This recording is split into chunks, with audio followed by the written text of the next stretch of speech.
I'm reviewing the book, The Five Love Languages by Gary Chapman, and he lays out each of the five love languages and gives in great detail what each of them means. So, the five different love languages are words of affirmation, quality time, gifts, acts of service, and physical touch.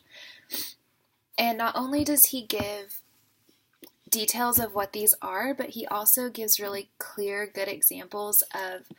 what each of these love languages look like in a relationship, and he gives real life examples from when he was a marriage counselor of people that came to him and were on different wavelengths about what their love languages were, or maybe they actually had it right, but they were speaking a little bit of a different dialect. And so it was really useful to see how he helped people who, by using their different love languages, it saved their marriage when he pointed out, this is why your wife doesn't think you love her. This is why your husband doesn't think that you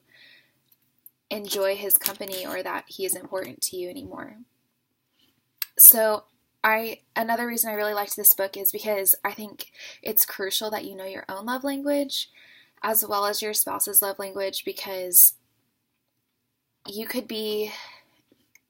communicating your love in the way that speaks to yourself, but it might not speak to your spouse in the same way. So if my love language is giving gifts, and I'm giving as much gifts as I can, and I'm giving him something every day, but I'm not spending any time with him, and his love language is quality time, then my gifts mean absolutely nothing because I'm not investing any time in him, and that's what he actually needs. And so I think that this book is really useful for helping identify those issues within your own love language and the love language of your partner or spouse.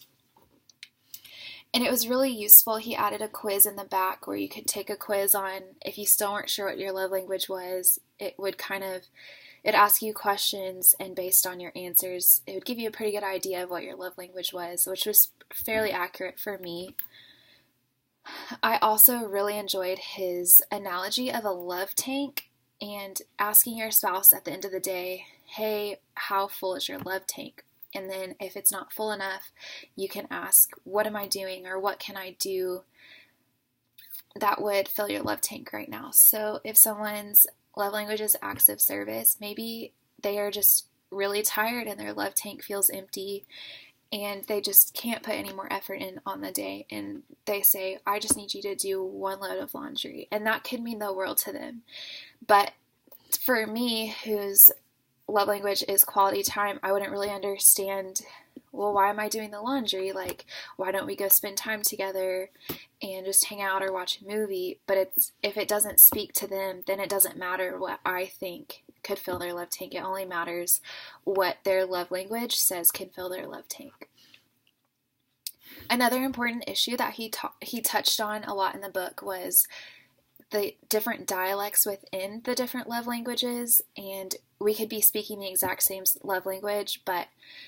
we could be communicating it in a completely different way. And so it was really important for him to show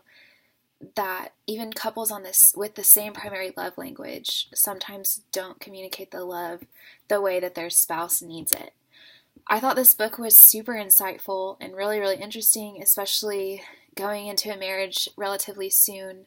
I think it's really useful for me personally to remember what my love language is and what my future spouse's love language is, so I can make sure I'm doing all I can